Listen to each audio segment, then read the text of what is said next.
with me, and he is going to teach us, because this is all new for me too. We're going to learn together how to can meats.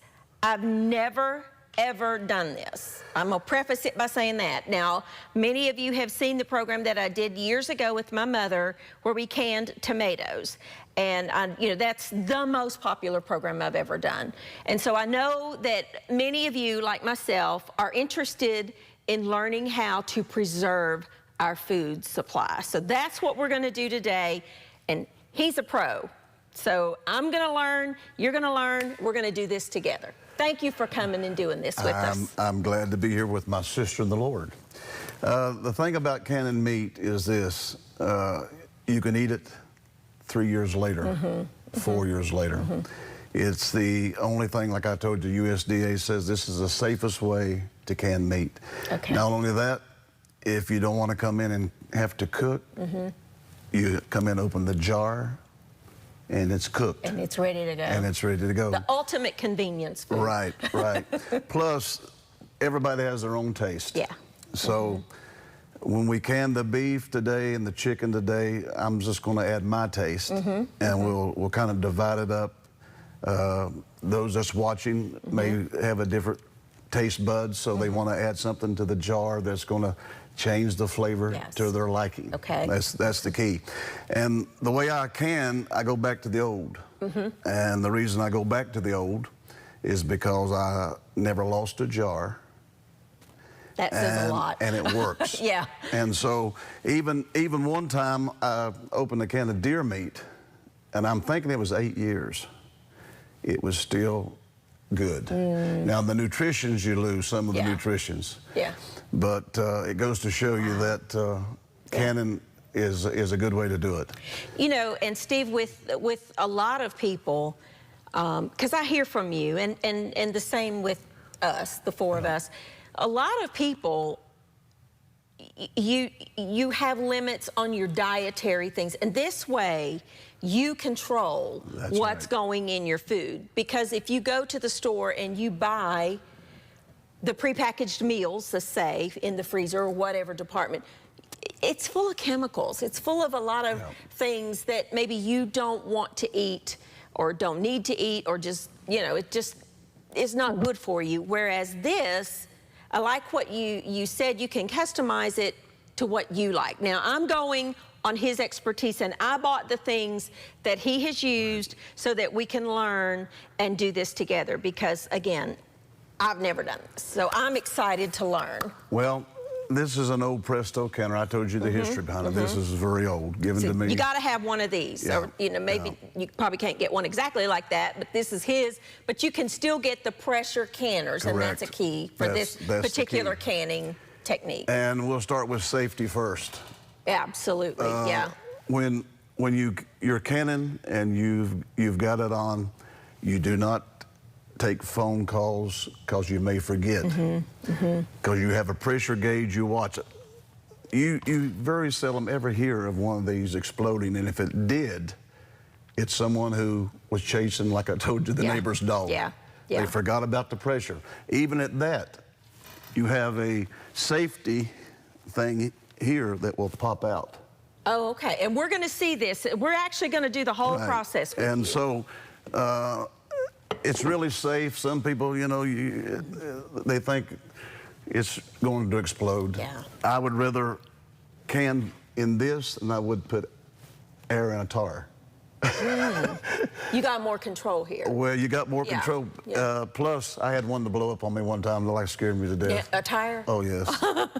It was like a bomb went off. Anyhow, so the main thing is when you get your pressure canner, you read what it has. This one we're going to have 2 quarts of hot water. Okay. When we start this. Now, let me stop you right there. Every canner may have a different. Okay. Read the instruction booklet that comes with yours. Now, I know, listen, I know we're all, if it doesn't work, then I read the instructions. It doesn't work that way with this. You need to read the instruction booklet that comes with your particular canner first. Now, I would assume, and this is very much an assumption, pretty close, they all work basically the same, but the way you seal yours or lock yours might be different. So read that instruction booklet first. That is very important. The other thing is make sure that your seal is always on right.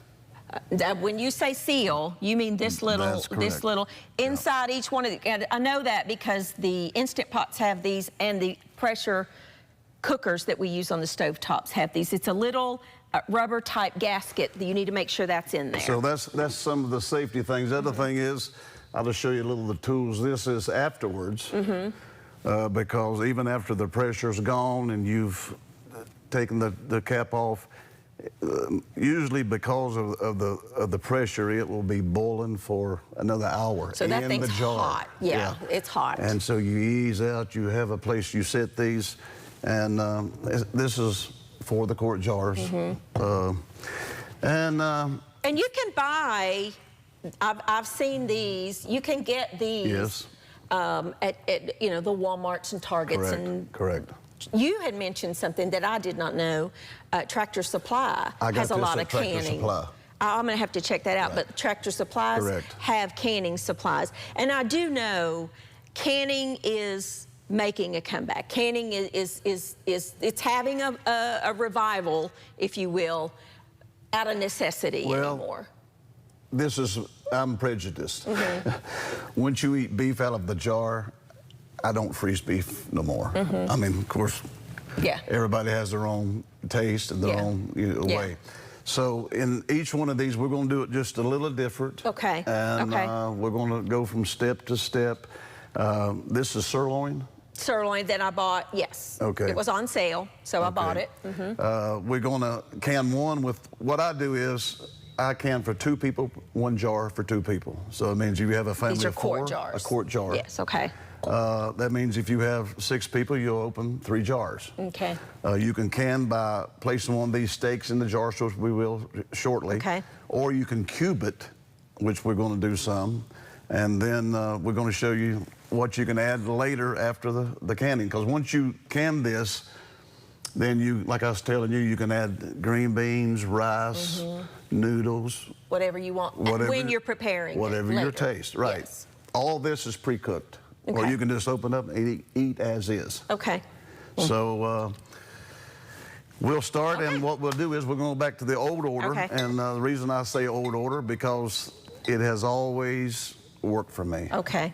And the jars you see, even though you may buy them new, I prefer, I kind of put them in boiling water. She's washed these jars. I bought these and I ran them through a dishwasher. And let me point out something, Steve, that a lot of people won't know, or maybe just not realize. Jars come in many sizes and shapes. This is called a wide mouth. Correct. And then you have, I don't remember what the other is called. Is it just? It's just a regular jar. But it's a smaller, I don't have one here, but it's a smaller opening. These are wide mouth. And you need to pay attention to that. These are easier to work with. Easier to work with, and especially if you're packing a big piece of chicken. Right. And so, always, wash the jars even though they're brand new. And the other thing in safety, I was telling her that because of such pressure, after about 3 cannings, I get new jars.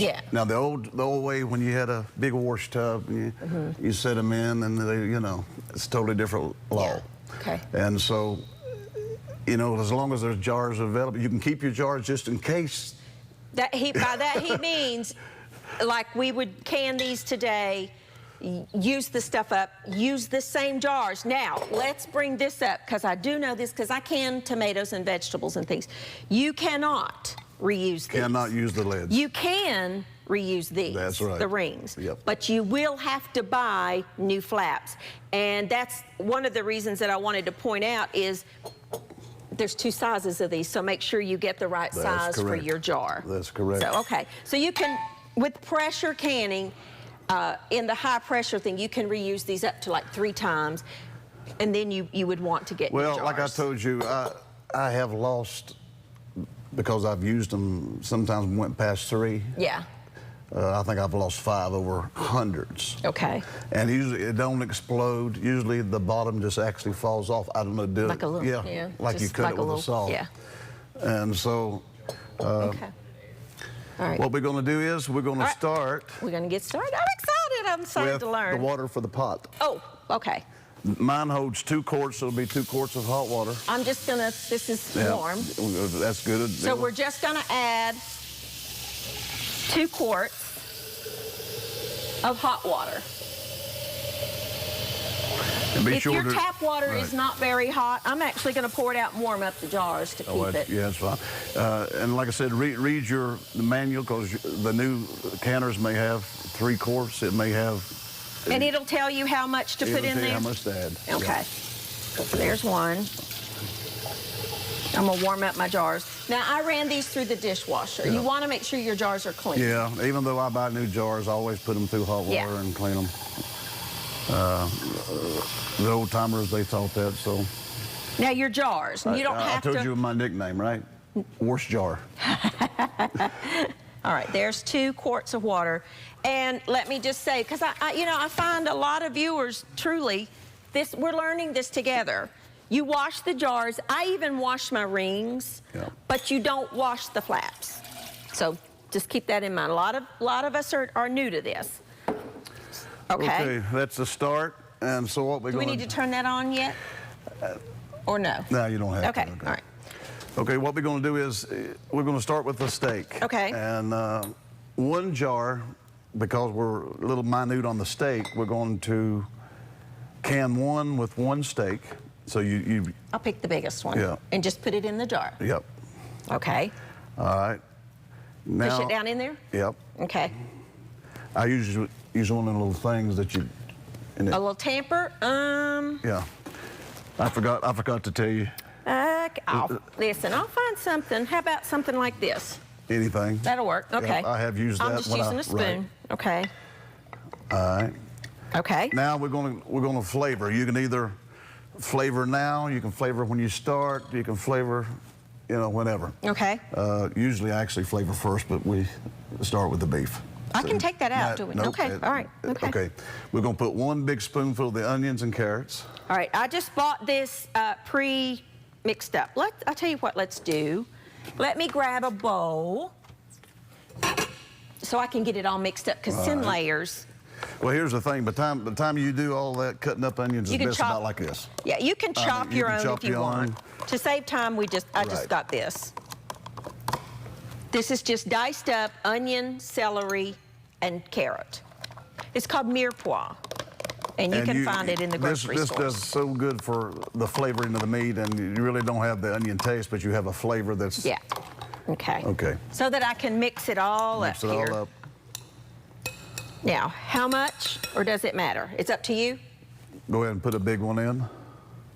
Big one? Yep. Let me get a big spoon. All right. That'll work.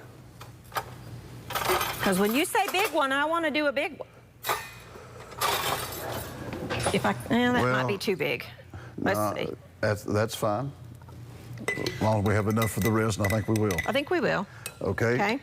Now we're going to add beef cubes. What I usually do, I add 4 beef cubes. We couldn't find none, so we're going to add the loose powder. The loose powder, which is 1 spoon, is a cube, correct? One teaspoon is 1 cube. So how many spoons? 4. 4. So 4 cubes if you're using cubes. Okay. And the reason I say again, it has proved out over the years. It works. It doesn't over salt. You may think it does. It doesn't. All right. Now what? And now we're going to get some potatoes. Okay. I just bought the little... Here's what you like. I have a person in the family who likes a lot of carrots. Mm-hmm. So what I do is I decide I put more carrots in potatoes because they like a lot of carrots. Okay. So what we'll do is go ahead and put some potatoes in. Do I need to cut these, or are these good? Okay. If they don't have little ones, these have been washed.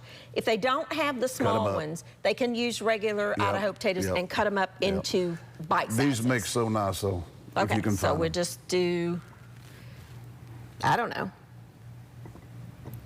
Does that look good, or that's fine. More? Depends on what you want. Now we're going to add the carrots. Okay, I just bought baby carrots. And these are the best to use for canning, and you can get some and cut them, and just pack it. You're going to want the convenience part of this. How full? I just as full as I can and push it down. That looks good. Okay. All right. Now we get the beef stock. Okay. This. I just purchased this. All right. Start adding a little beef stock. About halfway. Okay, till the liquid comes up about halfway? Yep. All right, let it set a minute. Sometimes it bubbles and goes underneath. Mm-hmm. And let's see. Because that's still... And sometimes you can take an object to move it so the juice... I know what we can use. This. Yeah, it's working its way. Okay. Yeah, either or the other, yeah. Now it goes down. Just take a knife, you can see what I'm doing here, and just go down the side and kind of push in, and that gets those, lets that liquid go down in there. And you'll be surprised at how much that went down. All right, now I add just what we call a dab. Okay, a dab. And this will depend on how full your jars are, so. A little bit. Okay, leave it right there. Now here's two things you can do. You can either use all beef stock. I use this much, usually a little past half, then I add distilled water. Okay, because you've added the beef bouillon, which will give it a lot of beefy flavor. Okay. So I add distilled water, and the reason I use distilled water is I don't like anything that has chlorine. Okay. And again, I say it works. Okay. And you find this just with the bottled waters, and make sure that it says distilled on it. Yep. Okay, how full? Right there. Okay. About 1 inch from the top. Okay. A little hole right there. Okay. So you want to leave what they call headspace. Right. Okay. Yep. Because why? Well, you got that pressure and you got the boiling, and then, you know, it has it needs a little room to work. Okay. And so that's what we've got now, a little room to work. Okay. Now we add 1 teaspoon of vinegar. And most people wonders why you do this. The old timers say that it takes out bacteria. It does. And so... How much? 1 teaspoon. 1 teaspoon. Let me grab another teaspoon. The reason I do it is always worked, and so there's an old saying, if it works, don't change it. Yeah. If it ain't broke, you don't fix it. That's right. That's right. All right. 1 teaspoon, and I'm using apple cider vinegar. Mother. With the mother. Yeah, that's what I like. That's Big difference. I actually have a jar here. Okay, just a quick little lesson here. This is great for like salad dressings or something like that. But for a process like this, you see how this is kind of cloudy and this is very clear. This is healthier. Very healthy. And it is this actually, and you can find this is Bragg's, and you can find it anywhere. Any good grocery store will have this.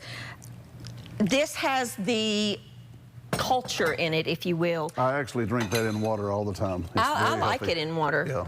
And this is what we use at home all the time for salad dressings and stuff like that. And you don't have to be precise. If it spills over, big deal. It's okay. Still, you know. Okay. Yeah. It's like cooking. You just throw it in. All right. Now, let's see what else we have. Make sure Oh, well, I have these. Oh, okay. Yeah, let me explain this. Okay. You explain. Here is some more flavoring. This is what you like. This is called a brown sugar bourbon. Of course, we know there's no alcohol in it. No, but it's this just is the what flavoring. you marinate the steaks. And so what I do is I find flavors. This here is like a tomato, garlic, basil. It comes in all different kinds of flavors. It's whatever you like. This is chicken pot pie, which will not be in the beef. We're going to put that in the chicken. Unless you like chicken beef taste, but we'll put it with the chicken. Yeah. So what we're going to do is we'll do different ones. That way you can taste. Yeah, and make a note in your mind of what you've done. So we'll go with the teaspoon of the brown sugar. A teaspoon of this. Well, I would shake this up first. Yep. Okay. I love this. So you can customize this to whatever flavor. Whatever you like. Whatever you like. You can add real garlic, which I like sometimes add real garlic. Oh, we can do that. And sometimes I add the big mushrooms, not the small ones they cook up. That's good. That like that? Just sprinkle it on top. Yep. Okay. The big mushrooms kind of hold together. It's got a good... Oh, that smells fabulous. I can't wait. All right. Now we're going to wipe the top. Okay. Very important step. Yep. Do you do yours damp? Because I always do my tomato one damp, just to make sure I get, okay. Yep. I do. Okay. And You're going to be surprised how good this tastes, no matter if it's 2 years down the road. Okay. And put my flap on? Get your flap on. And my ring. And your ring. Just tighten it. I kind of snug pretty tight. Snug, okay. Okay, that's good. All right. And when you got that, you take this You don't need to little, mix it or anything. I mean, look how beautiful that is. I am so excited. And you set it in your canner. Okay. And now we're going to go to another one. All right. So we'll cube. We'll cube this one. Okay. Usually, in cubing, you really want about a 1-inch cube, or. Okay. And usually I cut fat off too. Yeah. I don't mind a little bit. I leave some but because it helps seals around the top and gives the flavor later. Fat is flavor, folks, Yeah. but you don't want. Yeah. All right, are these good or is that That's too good. small? No, that's good. Okay.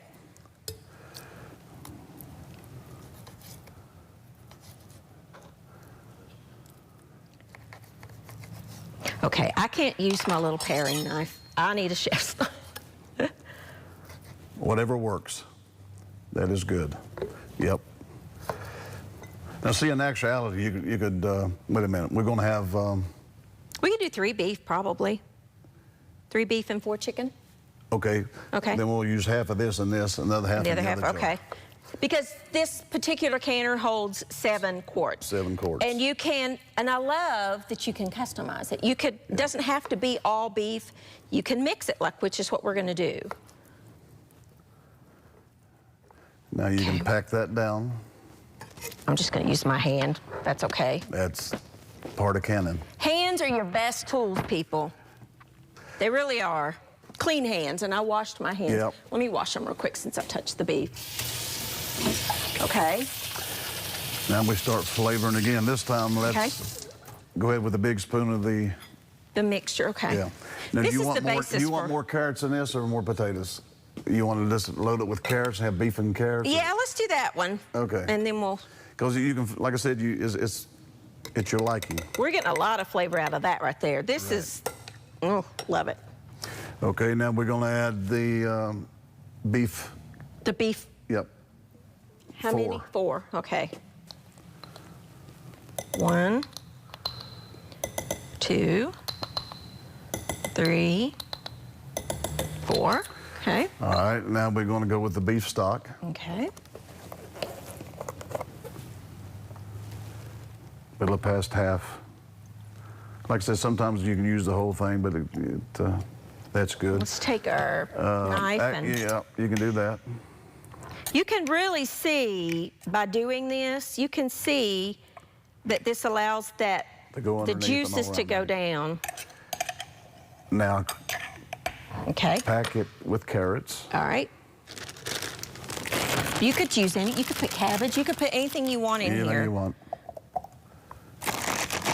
Whatever you like. You know, I'm big on that, Brother Steve. Of Well, I've cut use up, what you like. Right. I've cut up potatoes and I've cut up carrots, and I found out the little round ones that's already like that with the Yeah. stem on is better, and these type of carrots is better. I mean, Okay. it's just, Well, we just won't put potatoes in this one, and we'll put potatoes in the next one. that'd be fun. That Just way pack it we're with trying carrots. different. Is that Yep. too much or is that good? No, you can pack it and push as long as it's, As long as I can get them in there. yep, A little Jenga puzzle here, just till you right. can fit it in there. Is that good? that's good. Okay. Now, because the water's come up, I would just leave as is. Not add any distilled? It won't. It still won't hurt it. Okay. I'd leave as is. Because you got to remember too, I'm assuming again, as the beef cooks, it's get- going to release Yeah, some more that's juices. exactly right. Okay. What else we've got? Oh, we got, A that's for the flavoring. chicken. Now, Let's put that one in this one. this is made for chicken, but here's the thing. Oh. It doesn't make any difference. When you can add it because of the taste, the garlic and basil, you may not, I like it with beef. If you, Yeah. You want to try it? I use it with beef. I use basil with beef all the time. And so you can use it both in the chicken or the beef. And when you go by where these are, they have, what, 20 flavors. Gosh. Oh. 20 Yeah. yeah. Aaron went with me to the store to get this, and we were standing there a while. He's behind the camera, just looking at the different kinds. They make a mesquite, I was telling you, Yeah. that makes a great marinade for pork chops. 1 spoonful, Yep. just right on top. Oh, I wish, oh my goodness. Oh, that smells so good. Yeah, it does. I'm hungry. What they'll do is, here's what you can do if you have a magic marker real lightly, but since you're testing, yeah. you can mark which basil, which you have. Okay. That way you'll remember the taste before it. See, we're experimenting. I'll remember though, okay, and plus okay. I have an advantage here. The nose. Well, I do, but I also have a camera that's going to record everything, right. and I can. Okay. But All if you were, right. if I was doing this at home. Well, this is the one that's got all carrots. Right. Okay. Have just a notepad. Beef Right. all carrots has Right. that spice. Right. Make your. This is how recipes are developed. And that's how you learn your flavor. So that's good. That's good. You wipe off. Now we don't need. Let me ask, because this is going to be a two-parter. This has salt in it, so we don't need to add any salt. Well, I usually do. Okay. It slipped my mind. I usually add one of those. Let's add just a little bit then. Yeah. What? How much do you do? A spoonful? About that, Like a yes. teaspoon? And that is the This is the pink Himalayan salt. Yeah, I never saw it. I apologize. That's okay. It's all right. It won't hurt that one to not have it in because you you've might want got. to wipe it again in case the salt got on the side. Maybe it didn't. You know, you're exactly right. We want to make sure. I think we're good.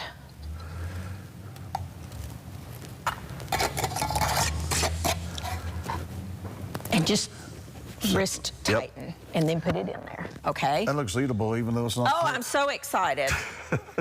All right. You know what? We're going to have to stop here for this program and make this may even actually be a three-parter. I don't know, but we're going to learn together. So that's part one. Part two is coming, and that's going to be the rest of this, the chicken, and then we'll get into the process of actually how to can this stuff. So I'm excited.